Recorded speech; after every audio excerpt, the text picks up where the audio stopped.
성경의 두 번째 책인 출애굽기는 학대받는 이스라엘 민족 속에서 모세가 태어나는 이야기로 이제 시작이 되어지죠. 그리고 그 마지막은 이제 시내산 밑에서 이제 체류를 하면서 성막이 완성되어지는 것으로 출애굽기 말씀은 마쳐집니다. 성막이 이제 완성되는 때는요, 이때예요. 둘째 해 첫째 달, 곧 그 달 첫째 달 초하루입니다. 초하루는 첫 번째 날이래요. 그렇죠? 그러니까 둘째 해 첫날, 그러니까 오늘날로 얘기하면은 두 번째 해에 무슨 날이에요? 설날입니다. 설날. 뉴이어예요. 그렇죠? 뉴이어에 성막이 세워짐을 통하여서 출애굽기의 말씀이 이제 맞춰지게 되죠. 그렇다면 출애굽기 이 말씀은요, 언제, 출애굽은 언제 시작이 될까요? 말씀 함께 읽겠습니다. 시작. 이달 19날까지 간직하였다가 해질 때 이스라엘 회중이 그 양을 잡고. 지금 말씀을 보면은 이 달, 그러니까 언제 그 한 달이 있는데 이것은 무엇이냐면요, 하나님께서 출애굽을 하기 2주 전에 이스라엘 백성들에게 야, 너희들은 이제부터 첫 해로 삼아 이제 새로운 시작이야 하고 말씀을 주시죠. 그리고 이제 14일 동안에 이제 골랐던, 이제 선택했던 어린 양을요, 14일 동안 간직하고 나서, 그리고 어린 양을요 죽여가지고 그 피를 갖고 무엇을 합니까? 이제 문설주와 문지방에 바르죠. 그리고 그 죽음의 사자가 이스라엘 백성들은 건너뛰게 되어집니다. 이제 출애굽을 하게 되어지죠. 그러니 새해의 첫 달로 삼게 하신 때가 언제냐면 출애굽할 때가 새해로 첫 달로 삼게 하신 거예요. 그리고 출애굽기가 말씀이 맞춰지게 되어질 때는 언제다 말씀드렸습니까? 두 번째 해에 새해니까는요. 출애굽기 말씀이 기록이 그 시대적인 그 시기가 어떻다? 출애굽하고 나서 몇 년 동안에 대한 기록이다? 1년입니다. 1년. 굉장히 짧은 시기예요. 성경은 40장으로 굉장히 길지만 실질적으로 출애굽기가 기록된 출애굽 이후의 시기는요, 불과 1년밖에 되지가 않습니다. 그래서 이 출애굽기 말씀을요, 1년 동안 출애굽 이후의 시간이 1년 정도가 되어지는데 이스라엘의 여정을 조금 세 개로 나누어 보자면은 첫 번째는요, 출애굽을 하면서 홍해를 건너기까지, 그러니까 14장의 말씀인데 출애굽을 하고 홍해를 건너기까지가 첫 번째 말씀이 되어지고, 두 번째 이제 부분의 말씀은 언제냐면요, 19장까지 기록이 되어지는데 홍해를 건너고 나서 시내산에 도착할 때까지의 여정이 이제 한 3개월 정도가 되어지는데 그 3개월 정도까지의 여정이 19장까지의 두 번째 내용입니다. 그리고 마지막 세 번째 내용은 이제 40장 마지막 장까지의 말씀으로서 출애굽 후에 1년 정도 될 때까지의 이제 내용이죠. 그래서 시내산 이후의 일정은요, 민수기에 실질적으로 기록이 되어집니다. 이처럼 출애굽기는 출애굽까지, 그리고 시내산까지, 시내산에 머문 1년 정도의 기간을요, 기록을 이제 하고 있죠. 그런데 이때에 저희들이 이스라엘의 모습을 볼 때 반복되어지는 모습을 찾을 수가 있습니다. 그러니까 이스라엘이 계속 어떠한 모습을 갖고 있어요. 오늘은 이스라엘의 그러한 모습을 통하여서 우리 자신을 돌아보고 하나님께서 기뻐하시는 자가 누구인지를 저희들 함께 나누어 보도록 하겠습니다. 오늘 말씀을 통하여서 저희 모든 교우분들께서 하나님께서 기뻐하시는 자로 세워지실 줄 믿습니다. 아기들이 태어났을 때 가장 먼저 하는 것이 있습니다. 무엇을 가장 먼저 하죠? 웁니다. 울어요. 제가 보니까는 다 울더라고요.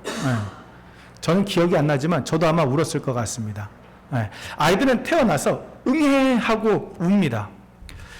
아이들이 세상에 태어나면은요, 그동안은 엄마 뱃속에서 탯줄로 산소가 공급이 되었는데 세상에 태어나면 탯줄이 떨어지고 이제 자기 폐로 호흡을 하게 되어지죠. 그래서 출생 직후에 아기가 이제 운다는 것은 무엇이 제대로 작동하고 있구나? 폐가 제대로 작동하고 있구나 라고 이제 생각을 할 수가 있죠.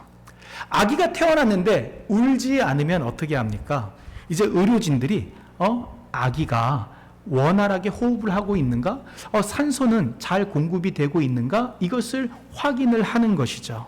그래서 울지 않으면 때로는 어떻게 하냐면 발바닥 같은 곳에 자극을 주어서 일부러 아이가 울도록 합니다. 그런데 그 어떤 아기도 이 세상에 태어날 때 의학적인 지식을 갖고 내가 탯줄이 떨어졌구나.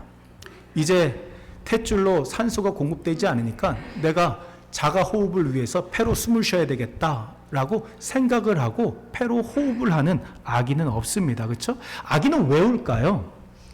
엄마 뱃속에서 세상으로 나올 때에 처음 경험하게 되어지는 급격한 변화 때문에 아기들은 실질적으로 운다고 합니다. 정신분석학의 창시자, 예전에는 프로이드라고 그랬는데 요즘에는 그 원래 발음대로 프로이트라고 얘기를 하더라고요. 그 정신분석학의 창시자인 프로이트는 이렇게 얘기합니다. 인간은 세상에 태어날 때 출생의 충격 속에서 불안을 느낀다.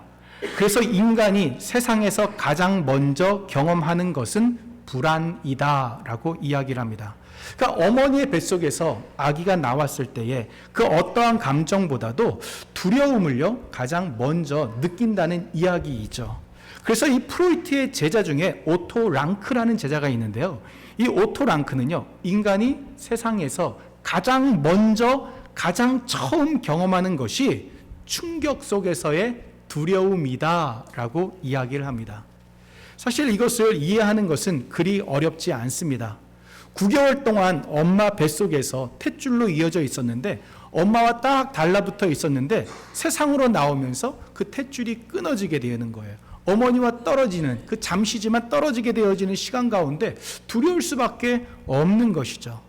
조용한 뱃속에 있었는데 이제 배 밖으로 나오게 되어지니 어떻습니까? 시원하다 이렇게 생각하지 않죠. 그렇죠? 어떻게 되는 거예요? 큰 소리가 막 들려서 불안할 수밖에 없는 것이죠. 뱃속에서 익숙했던 그 캄캄한 그러한 장소가 아니라 이제 배 밖을 나오니까 눈이 부시도록 밝은 등이 있는 곳으로 나오니 두려울 수밖에 없죠. 무엇보다 엄마 뱃속에서 따뜻한 곳에서 머물렀었는데 이제 밖으로 나오니 어떻습니까? 차가운 공기가 피부에 닿게 되어지는 거예요. 사람들의 손길이 닿으니 두려움을 느낄 수밖에 없다는 것을 우리는 쉽게 짐작할 수 있습니다. 그때 기억나시는 분도 아무도 안 계시죠, 그렇죠? 기억이 안 나더라도 기억이 안 나더라도 짐작을 할 수 있잖아요, 그렇죠?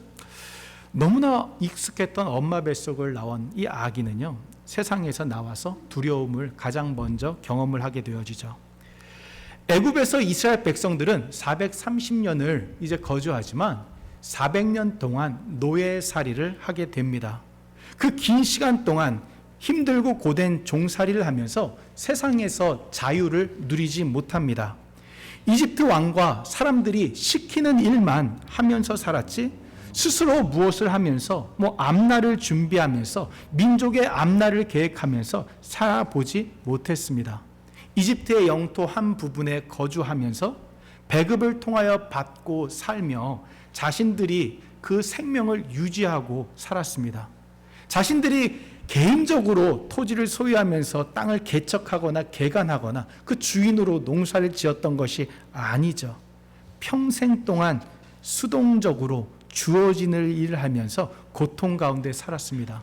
하지만 출애굽을 하면서 어떠합니까? 이제 애굽을 떠나면서 모든 것이 새롭습니다. 젖과 꿀이 흐르는 땅, 가나안 땅을 향하면서 하게 되어지는 경험들은 그 전에 하지 못했던 새로운 경험들입니다. 그런 새로운 세상에서 새로운 경험을 하며 그들은 두려움을 겪게 됩니다. 광야에서 마실 물이 없게 되어지자 마실 물이 없어서 우리가 죽지는 않을까 두려워하죠. 먹을 것이 없었을 때도 두려워합니다. 그리고 우리가 잘 아는 것처럼 홍해를 앞에 두고 애굽의 바로 왕이 군대를 이끌고 쫓아올 때에 두려움을 이기지 못하고 다시 어떻게 합니까? 두려움 가운데 돌아가자라고 이야기하죠.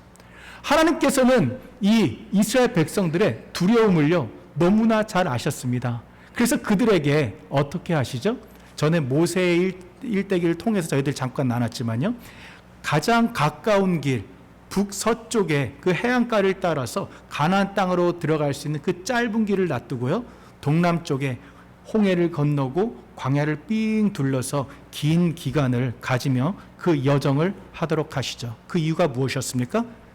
짧은 길로 가다가 이방 군대를 만나서 애굽으로 돌아갈까 봐 그들이 두려운 것을 아시고 하나님께서는 새로운 다른 길로 인도를 하십니다.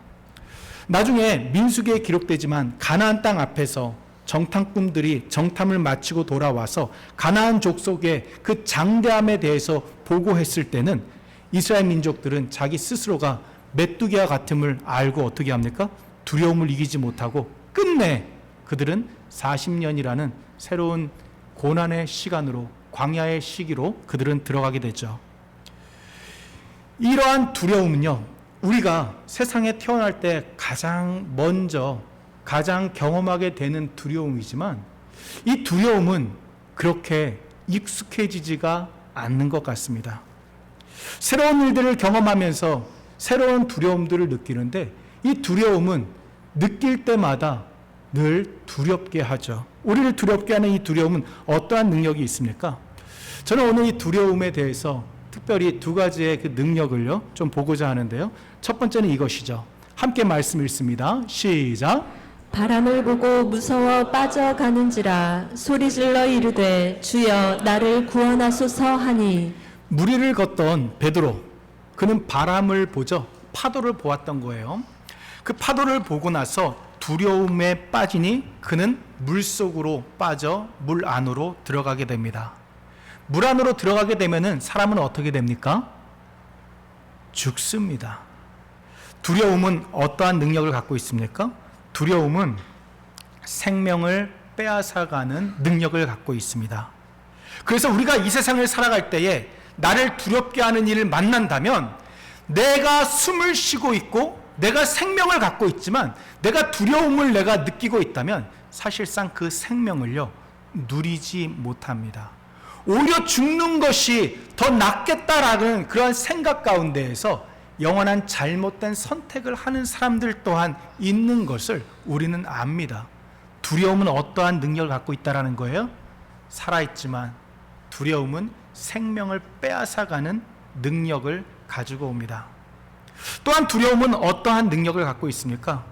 온 회중이 소리를 높여 부르짖으며 백성이 밤새도록 통곡하였더라.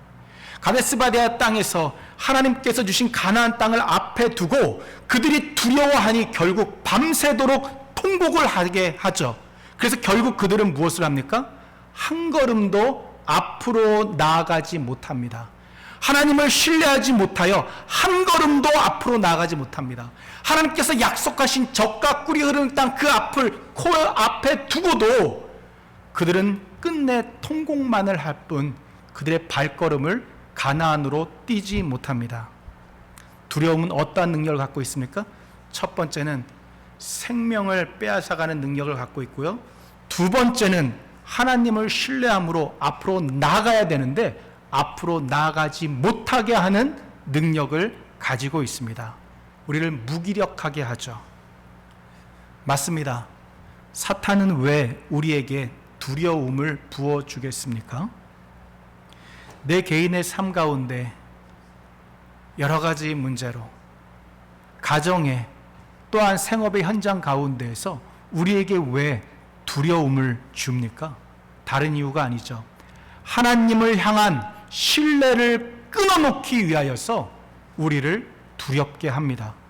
그 두려움 가운데 있을 때에 우리는 생명을 누리지 못하는 자로 살 수밖에 없기 때문에 사탄은 우리를 두렵게 합니다. 두려움 가운데 있을 때 우리는 무기력하고 앞으로 나아갈 수 있는 그 발걸음을 뛸 수 없기 때문에 사탄은 우리가 가나안 땅으로 들어가지 못하도록 우리를 두렵게 합니다. 두려움은 어떠한 능력을 갖고 있다는 거예요? 우리를 죽음으로 이끌 뿐만 아니라 미래를 향하여 앞으로 나아가지 못하게 하는 능력을 갖고 있다는 것이죠. 미래를 왜곡시킵니다. 하나님의 신뢰 가운데서 앞날을 바라보는 것이 아니라 미래를 왜곡하고 하나님을 의지하지 못하도록 하는 것이 두려움입니다. 또한 이 1년 정도의 짧은 시기 동안 이스라엘 백성들이 반복하여 보이는 모습이 있습니다. 바로 이것이죠. 함께 읽습니다. 시작. 백성이 모세에게 원망하여 이르되 우리가 무엇을 마실까 하매 지금 보니 어떻습니까? 광야에서 마실 것이 없자 이스라엘 백성들은 무엇을 합니까? 원망을 합니다. 불평을 합니다. 이것은 단지 마실 것이 없을 때뿐만이 아니죠. 그들이 먹을 것이 없을 때에도 그들은 원망을 하고 불평을 합니다. 광야에서 부딪혀 오는 환경 가운데 부족과 결핍이 있을 때마다 그들은 너무나 신실하게 두려움 앞에서 반응합니다. 두려움에 신실하게 어떻게 반응하는 거예요? 원망과 불평으로 반응하는 거예요. 어떻게 그렇게 신실하게 원망과 불평으로 반응하는지, 이러한 불평과 원망은 어떠한 능력을 가지고 있습니까? 불평과 원망 속에 있던 이스라엘 백성들은요, 이렇게 얘기합니다. 함께 읽습니다. 시작. 이스라엘 자손이 그들에게 이르되 우리가 애굽 땅에서 고기 가마 곁에 앉아 있던 때와 떡을 배불리 먹던 때에 여호와의 손에 죽었더라면 좋았을 것을 너희가 이 광야로 우리를 인도해내어 이 온 회중이 줄여 죽게 하는도다. 지금 말씀을 보니까는요, 2절 말씀에서 원망했다라고 기록이 나오죠. 바로 그 다음 3절의 말씀입니다. 원망 가운데 있다가 그들이 끝내 이야기하는 것이 뭔지 아십니까? 야, 언제가 좋았다? 언제가 좋았다? 애굽에 있을 때가 좋았다라고 얘기합니다. 그러면서 뭐라고 얘기를 하냐면은, 야, 애굽 땅에서 고기가마 그릴이 있고 거기 위에 그냥 고기를 올려가지고 스테이크 구워 먹고, 야, 빵을 배부르게 먹고, 야, 그때가 좋았는데, 그때가 좋았는데 우리를 이 광야로 이끌어내서 이렇게 우리를 줄여서 죽게 하는구나 라고 이야기를 합니다. 우리가 이 말씀을 통하여 불평과 원만의 정말 놀라운 능력을 발견할 수 있습니다. 이스라엘 민족이 애굽에서 종살이로 살아갈 때의 모습은 어땠습니까? 이렇게 기록하죠. 이스라엘 자손에게 이를 엄하게 시켜 어려운 노동으로 그들의 생활을 괴롭게 하니 곧 흙 이기기와 벽돌 굽기와 농사의 여러 가지 일이라 그 시키는 일이 모두 엄하였더라. 그들은 애굽에서 휴가를 보냈던 것이 아닙니다. 그들은 애굽에서 노예로 살았습니다. 힘에 부치는 강제 노역을 하면서 살았습니다.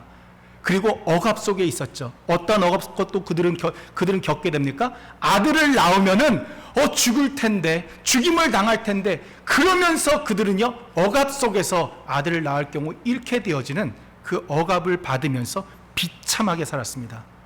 애굽은 노예인 이스라엘 민족에게 먹을 것을 넉넉하게 주는 것이 아니라, 그 넉넉한 환경 가운데서 그들이 살아갔던 것이 아니라, 간신히 노예로서 노동을 할 수 있는, 간신히 생존만을 유지할 수 있는 그러한 양식을 공급받으면서 이스라엘 백성들은 고통스러운 사회의 그 구조 가운데에서 살아갔습니다.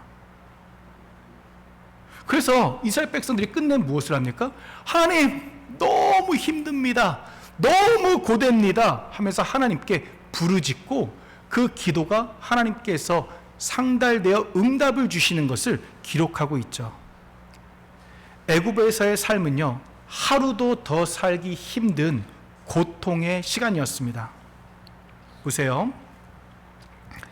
두려움이 있으면은요, 발걸음을 띄지 못하는 거예요. 제가 지금 말씀을 전하는데, 제가 딱 말씀을 전할 때 마음 가운데 제가 두려운 마음이 갑자기 저한테 들었어요. 제가 말씀을 계속 전할 수 있겠습니까? 없겠습니까? 아니, 전할 수 없는 거예요. 두려운 마음이 있다 그러면. 그렇죠? 두려움은 앞으로 나가지 못하게 하죠. 그런데 원망과 불평은 어떠한 능력을 갖고 있는지 아십니까?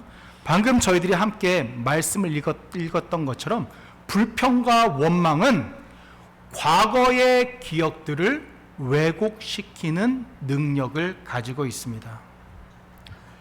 그 애굽에서의 삶은 고통과 억압과 핍박의 삶이었는데 그들은 원망과 불평 가운데에서 그때 애굽의 삶이 좋았지 라면서 있지도 않았던 일들을 생각하며 과거를 왜곡시키죠. 그리고 그 과거를 왜곡할 때 그 가운데 무엇도 들어있었습니까? 기도에 응답하시는 하나님, 신실하신 하나님, 구원의 하나님도 그들은요 과거로서 왜곡해버리고 맙니다. 홍해 앞에서 바로의 군대가 쫓아왔을 때 원망하죠. 그리고 나서 그들은 뭐라고 얘기하는 줄 아십니까? 우리가 애굽에서 당신에게 이렇게 얘기하지 않았냐? 우리를 내버려 둬라. 우리는 애굽 사람을 섬길 것이다. 이렇게 얘기하지 않았냐? 라고 원망하고 불평한 다음에 이야기를 하죠. 성경의 내용을 한번 찾아보십시오. 우리가 애굽을 섬기며 있겠다라고 얘기하는 내용이 나오나 찾아보세요. 불평과 불만이 마음에 있으면, 원망이 마음에 있으면 어떻게 됩니까? 과거의 내용을요 왜곡시키는 거예요. 왜? 불평과 불만을 합리화하기 위해서. 그들이 광야에서 먹을 것이 없을 때에 그들은 무엇을 얘기합니까? 야, 애굽에서 먹을 것이 많았는데 하면서 생각을 하죠. 그리고 또한 광야에서 마실 것이 없었을 때도 왜 우리를 이곳으로 인도해냈냐? 애굽에 그냥 두지. 이렇게 얘기하면서 애굽에서 사는 것이 좋았었다라고 이야기합니다. 이 불평과 원망은요 우리의 과거를요 왜곡하고 하나님의 그 신실하심과 하나님의 좋으심을 바라보지 못하도록 하죠. 출애굽한 이후에 1년이라는 그 짧은 시간 동안 이스라엘 백성들은 과거를 왜곡하며 자신의 불평과 원망을 합리화하면서 그들은 살게 되어집니다. 그리고 불평과 원망은 그 결과가 무엇인 줄 아십니까? 사도 바울이요 나중에 이스라엘 백성들의 그 모습을요 아주 짧게 정확하게 잘 정리해서 이렇게 얘기하죠. 함께 읽습니다. 시작. 그들 가운데 어떤 사람들이 원망하다가 멸망시키는 자에게 멸망하였나니 너희는 그들과 같이 원망하지 말라. 고린도 교회 교인들에게 얘기합니다. 야, 너희들 원망하면 안 돼. 불평하면 안 돼. 왜? 멸망을 받게 되기 때문에 안 돼. 예전에 이스라엘이 그랬어. 출애굽 후에 그들이 원망하고 불평하였다가 끝내는 멸망을 당했어 라고 이야기를 합니다. 잠시 정리를 하겠습니다. 두려움은 어떠한 능력을 갖고 있다고요? 우리의 미래의 소망을 빼앗아가고 절망하게 하고 앞으로 나아가지 못하게 하는 거예요. 그 가운데 우리의 생명을 누리지 못하고 생명을 빼앗아가는 것이 두려움입니다. 불평과 원망은 무엇을 왜곡한다? 우리의 과거를 왜곡하고 하나님의 그 신실하심을 바라보지 못하게 하고 결국 우리가 멸망당하도록 하는 것이 무엇이다? 불평과 원망이라는 말씀이에요. 결국 둘 다 우리에게 무엇을 빼앗아갑니까? 우리에게 생명을 빼앗아가죠. 이스라엘 백성들은 끝내 무엇을 고백합니까? 오늘의 말씀 저희들이 함께 읽었듯이 그들은 하나님을 버리고 우상을 선택합니다. 여호수아 갈렙을 제외하고 성인들은 가나안 땅에 들어가지 못하는 멸망을 얻게 됩니다. 사랑하는 교회 여러분, 우리가 두려움을 버려야 할 이유는 무엇입니까? 우리가 원망과 불평을 버려야 할 이유는 무엇입니까? 바로 사단에게서부터 우리의 생명을 지키고 하나님께 쓰임받기 위해서 우리는 그것들을 버려야 되는 거예요. 두려움과 불평과 원망은 사단이 너무나 효과적으로 사용하는 무기이기 때문에 우리는 그것을 버려야 됩니다. 그런데 성경에서 두려움을 어떻게 이긴다라고 말씀하는 줄 아십니까? 두려움을요, 담대함으로 이기는 것은 아니죠. 두려움을 이겼을 때 담대함이 주어지잖아요. 근데 두려움을 어떻게 이긴다고 말씀하는 줄 아십니까? 굉장히 놀랍습니다. 함께 읽습니다. 시작.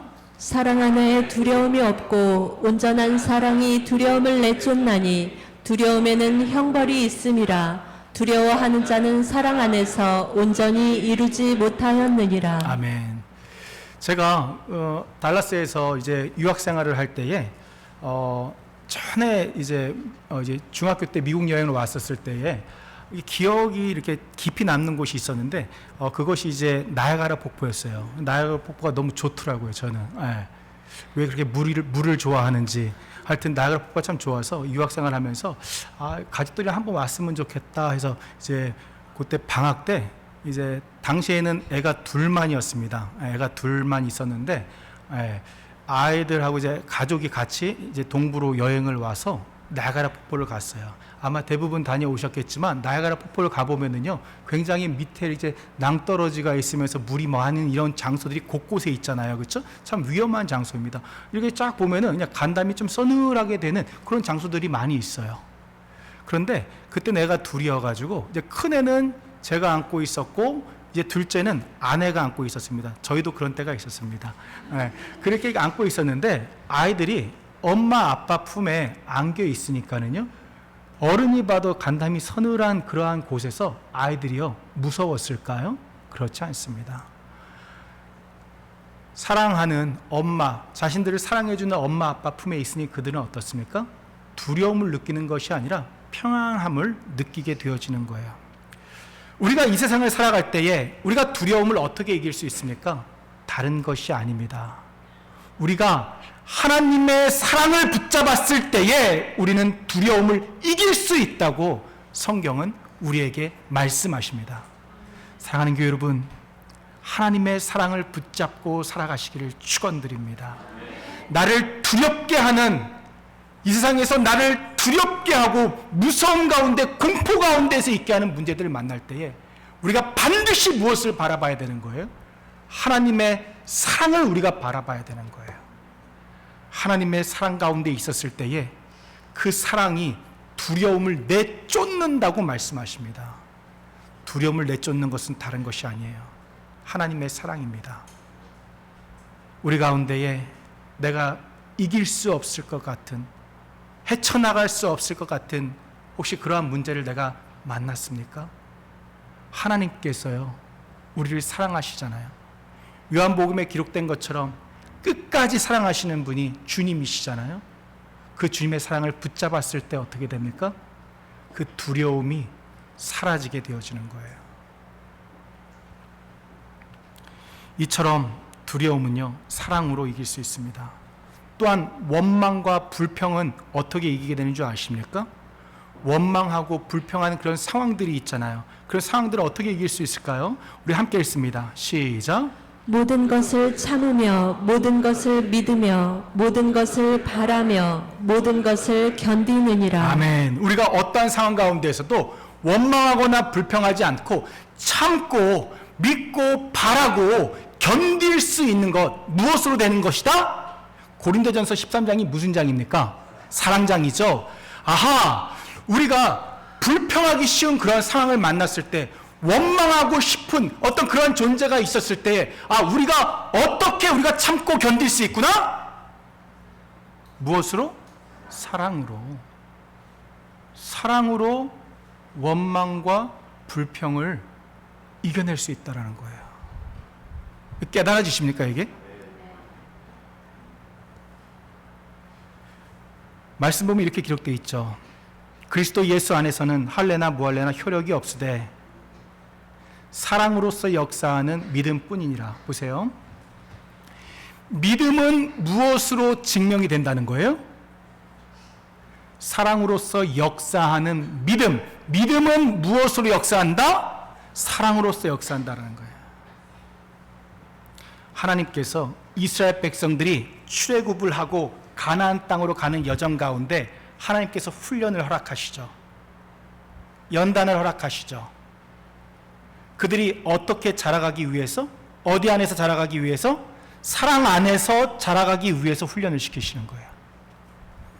두려워할 수밖에 없는 상황 가운데에서 하나님의 사랑을 붙잡고 나갈 수 있도록 훈련을 허락하시고 원망과 불평할 수 있는 그런 환경과 어떠한 다른 누군가를 만났을 때도 그 가운데에서 사랑함으로써 그 사랑 가운데에서 믿음이 증명되며 자라가도록 하나님께서는 이스라엘 백성들에게 출애굽 이후의 여정들을 허락하신 것이죠.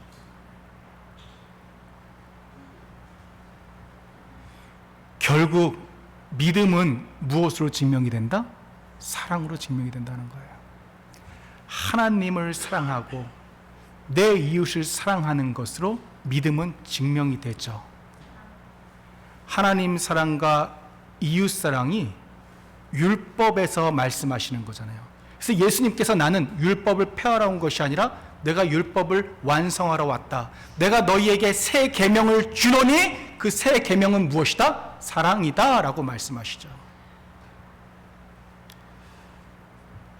우리가 주님께서 주신 그 새 계명, 하나님 사랑, 이웃 사랑을요 우리가 놓쳐버리잖아요. 그러면은요 두려움 가운데에서 앞으로 나가지 못합니다. 신앙의 주님 닮아가는 신앙의 모습으로 앞으로 나가지 못하고 멸망받은 자로 사는 거예요. 원망과 불평 가운데에서 사랑으로 이기는 것이 아니라 원망과 불평 가운데 있으면 과거를 왜곡하고 잊지 않았던 과거 속에서 자기가 머물면서 어떻게 됩니까? 결국은 멸망당하는 삶을 살 수밖에 없는 것이죠. 그래서 하나님께서는 이스라엘 백성들에게 믿음의 백성으로 사랑의 백성으로 이스라엘 백성들에게 살아갈 수 있도록 그 여정을 허락하신 거예요. 오늘의 말씀을 이렇게 전했는데 사실 우리 교우분들의 삶 가운데 얼마나 힘들고 아프고 정말 눈물이 있는 그러한 일들을 많이 만나십니까? 오늘의 말씀이 힘이 되기를 축원드립니다. 하나님의 사랑을 붙잡는 것 밖에는 두려움을 이길 수 있는 게 없는 거예요. 하나님 사랑 가운데 사랑을 증명해내는 믿음으로, 믿음 가운데 믿음이 사랑으로 증명이 되는 것이 아니면 원망과 불평을 이길 수가 없는 거예요. 오늘의 설교 제목 부제는 사실 이것이었습니다. 불평하고 싶은 나 어떻게 해야 되나? 왜 그러냐면요, 이스라엘 백성들이 불평했던 것이 특별히 너무 어려운 상황이 아니에요. 제가 이스라엘에 공부하러 갔을 때 광야에서 버스를 우리 학생들이 다 같이 움직이다가 한 30분만 내려서 있으라고 교수님 그러시더라고요. 교수님 그렇게 말씀하셔가지고 한 30분 정도 그냥 광야에서 이렇게 있었거든요. 야, 불평할 수밖에 없어요. 불평할 수밖에 없어요. 원망할 수밖에 없었겠더라고요. 두려울 수밖에 없었겠더라고요. 결국 무엇으로 이스라엘 백성들이 승리할 수 있도록 하나님께서 하시는 거예요? 사랑으로 승리할 수 있도록. 그 계명을 주시기 위해서 주님께서 오셨습니다. 사랑하는 교회 여러분, 나는 지금 그 승리의 길을 걷고 있습니까? 주님께서 우리에게 알려주시는 것이 은혜인 줄 믿습니다. 하나님 사랑 붙잡고 내 이웃을 사랑하라 라는 그 말씀대로 살아갈 때에 우리가 하나님께 기쁨이 되는 줄 믿습니다. 그 삶으로 주어진 단련을 받고 훈련을 잘 통과하셔서 정말 다 하나님께서 예비하신 천국의 그 삶을 누리시는 저 우리 모든 교우분 되시기를 축원드립니다. 우리 함께 우리 시간에 우리 찬양하고 기도하는 시간 갖도록 하겠습니다.